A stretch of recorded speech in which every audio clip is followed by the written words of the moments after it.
नमस्कार। आप सभी विद्यार्थियों का फिर से मेरे YouTube चैनल केएस बायोलॉजी में आप सभी का स्वागत है।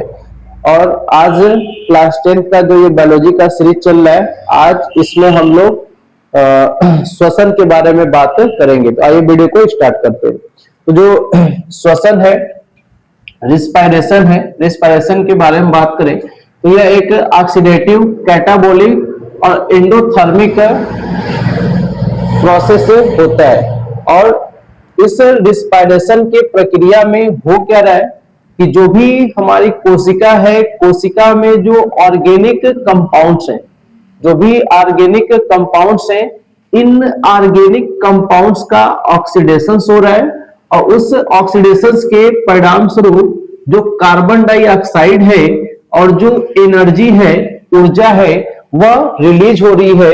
तो इसी प्रक्रिया को हम श्वसन के नाम से जानते हैं, रिस्पायरेशन के नाम से जानते हैं।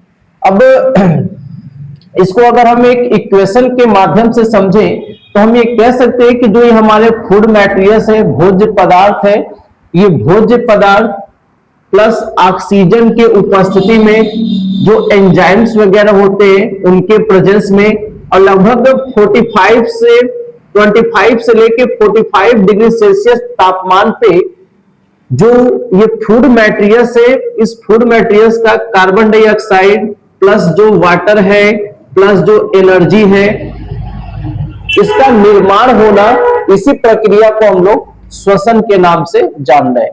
अब नेक्स्ट इसके बाद जो ये ग्लूकोज है, कार्बोहाइड्रेट है बोल सकते हैं, जो ग्लूकोज है, ग्लूकोज को हम लोग सेलुलर फ्यूल के नाम से भी जानते हैं, कोशिकीय ईंधन के रूप में भी ग्लूकोज को हम लोग जानते हैं। नेक्स्ट, अब इसमें एक टर्म ग्लाइकोलिसिस भी याद रखिएगा कि जो ग्लाइकोलिसिस है, ग्लाइको का मतलब ग्लूकोज, लाइसिस का मतलब ब्रेक डाउन या स्प्लिट होना। तो जो ग्लाइकोलिसिस है, ये साइटोप्लाज्म में ग्लाइकोलिसिस की प्रक्रिया हो रही है, जिसमें जो ग्लूकोज है, ग्लूकोज पाइरुवेट के मॉलिक्यूल्स में क्या होते हैं, टूटते हैं। ठीक है, तो ये ग्लाइकोलिसिस में, जिसको हम लोग आगे भी पढ़ेंगे। नेक्स्ट, अब बात करें हम लोग टाइप्स ऑफ रिस्पायरेशन।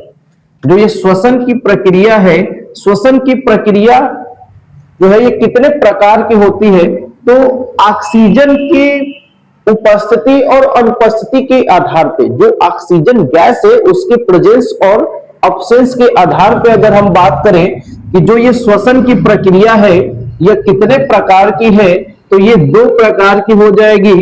एक आपका एरोबिक रिस्पिरेशन है, दूसरा आपका एनएरोबिक रिस्पिरेशन हो जाएगा। तो श्वसन टू टाइप्स के, एरोबिक रिस्पिरेशन हो गया और एनएरोबिक रिस्पिरेशन हो गया।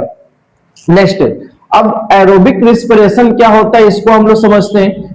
तो ऐसा रिस्पिरेशन जो ऑक्सीजन की उपस्थिति में हो, जो ऑक्सीजन गैस है, ऑक्सीजन गैस की उपस्थिति में जो श्वसन की क्रिया हो, जो भोज्य पदार्थों का ब्रेक डाउन हो, तो उस अभिक्रिया, उस श्वसन को हम लोग एरोबिक रिस्पिरेशन, वायवीय श्वसन के नाम से जानते हैं।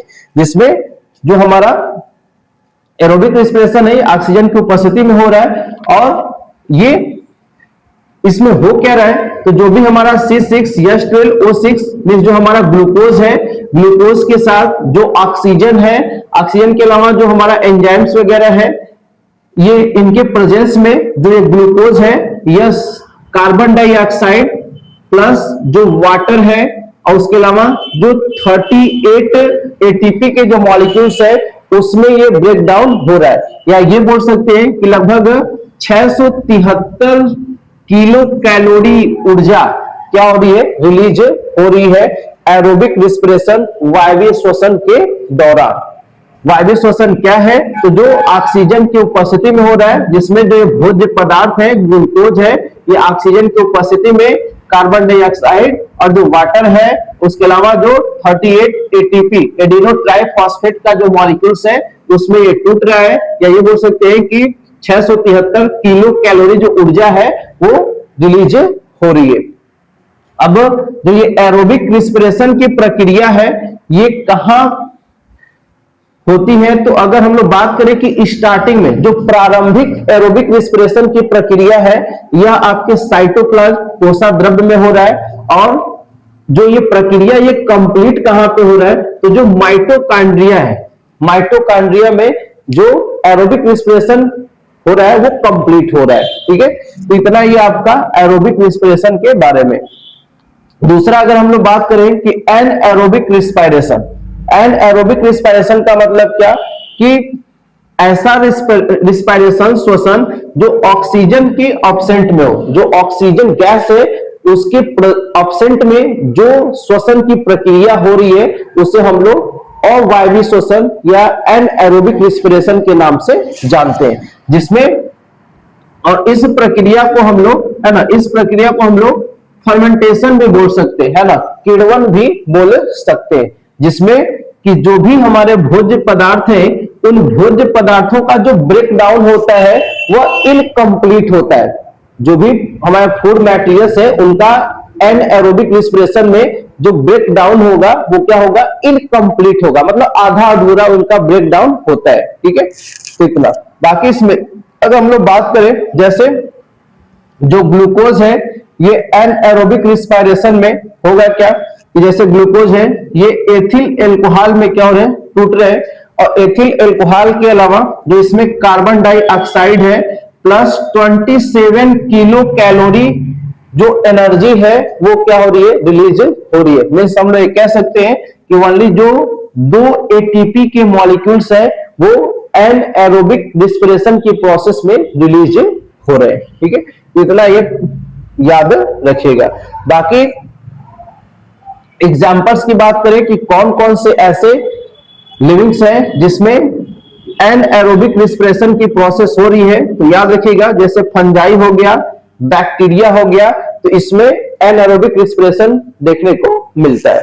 अब कुछ जो हायर प्लांट्स होते हैं, कुछ जो हायर प्लांट्स हैं उसमें भी देखने को मिलता है कि जैसे जो जर्मिनेटिंग जो सीड होते हैं, जो जर्मिनेटिंग टिश्यू होते हैं उसमें, तो उन जर्मिनेटिंग टिश्यू में भी क्या होता है, एनएरोबिक रिस्पिरेशन की प्रोसेस देखने को मिलती है। उसके अलावा अगर हम बात करें कि जो मनुष्य है, मनुष्य जब खूब दौड़ भाग करता है, खूब एक्सरसाइज करता है, तो उस एक्सरसाइज करने के दौरान या जैसे जो क्रिकेट है, क्रिकेट में जो प्लेयर है जो बार बार रनिंग बिटवीन द विकेट दौड़ लगाता है, तो उसके जो ग्लूकोज वगैरह होते हैं मांसपेशियों में क्या होते हैं, ऑक्सीजन का उसमें अभाव होता है, और जब ऑक्सीजन का अभाव वगैरह होता है तो उनको क्या होता है, क्रैम्प्स भी आते हैं, है ना, मोच वगैरह या जो एथन वगैरह है वो देखने को मिलता है, जो लैक्टिक एसिड है उसके एक्यूमुलेट होने के कारण, जमा हो जाने के कारण। तो जो भी ये क्रैम्प्स वगैरह है ह्यूमंस वगैरह में भी जब ये एक्सरसाइज वगैरह करते हैं या बहुत ज्यादा ये जब रनिंग वगैरह करते हैं तो ऑक्सीजन की कमी हो जाती है, और जो ग्लूकोज है, ग्लूकोज का उसमें क्या होता है, पार्शियल ऑक्सीडेशन होता है, आंशिक रूप से ये इनका ऑक्सीडेशन होता है, जिससे कि जो लैक्टिक एसिड वगैरह है वो हमारे मसल्स वगैरह में क्या होती है, जमा हो जाती है, जो क्रैम्प्स वगैरह को कॉज करते हैं। ठीक है, तो ये भी याद रखिएगा।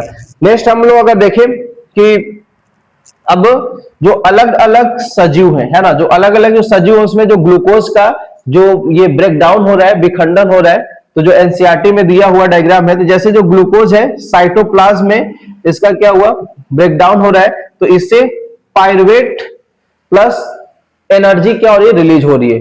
अब जो पायरुवेट है ये ऑक्सीजन के अनुपस्थिति में, ऑक्सीजन के अनुपस्थिति में जो ईस्ट है, ईस्ट में क्या हो रहा है, तो ये जो पायरुवेट है ये अगेन जो एथेनॉल है 2 कार्बन वाले प्लस कार्बन डाइऑक्साइड और एनर्जी में क्या हो रहे हैं, रिलीज हो जा रहे हैं, एनर्जी इनसे रिलीज हो रही है। ऑक्सीजन के अनुपस्थिति में ईस्ट में जो पायरुवेट है, पायरुवेट से एथेनॉल का फॉर्मेशन हो रहा है, उसके अलावा कार्बन डाइऑक्साइड और जो एनर्जी है ये रिलीज हो रही है।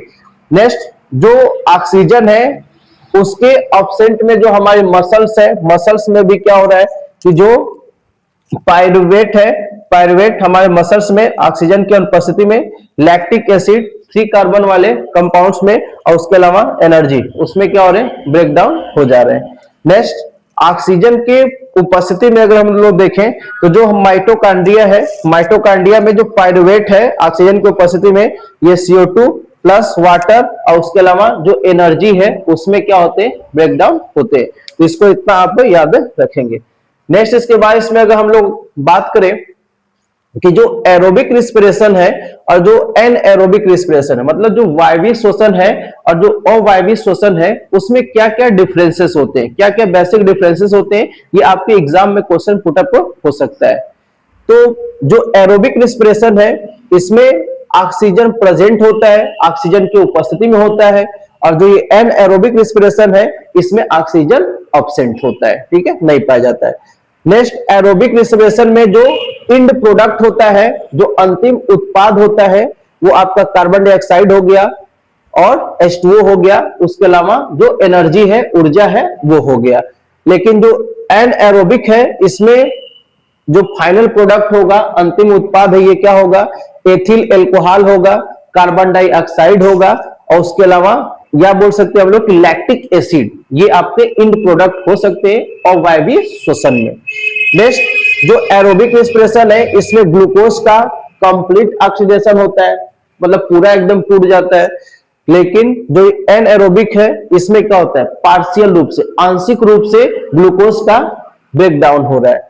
नेक्स्ट एरोबिक रिस्पिरेशन के अंतर्गत कितने एटीपी के मॉलिक्यूल्स का फॉर्मेशन हो रहा है, तो 38 जो एटीपी के मॉलिक्यूल्स है उसका निर्माण हो रहा है एरोबिक रिस्पिरेशन के दौरान। लेकिन जो एनएरोबिक रिस्पिरेशन है इसमें केवल 2 एटीपी के जो मॉलिक्यूल्स हैं वो उत्पन्न हो रहे हैं। नेक्स्ट अब जो एरोबिक रिस्पिरेशन है ये किसमें देखने को मिल रहा है, कौन से जो सजीव उसमें पाया जा रहा है, तो जितने भी ऑटोट्रॉपिक प्लांट्स हैं या कुछ जो जंतु हैं, उन जंतुओं में जो एरोबिक रिस्पिरेशन है ये देखने को मिल रहा है। बाकी जो फंजाई वगैरह हो गया, बैक्टीरिया वगैरह हो गए, तो इनमें आपका एनएरोबिक रिस्पिरेशन देखने को मिलता है। तो आज के वीडियो में हम लोगों ने श्वसन के बारे में जाना, श्वसन के प्रकार के बारे में, और जो श्वसन है, श्वसन में जो वायवीय और अवायवीय श्वसन है उसमें क्या क्या बेसिक डिफरेंसेस होते हैं उसके बारे में हम लोगों ने जाना। तो आज के वीडियो में इतना ही, मिलते हैं हम लोग नेक्स्ट वीडियो में, तब तक के लिए धन्यवाद।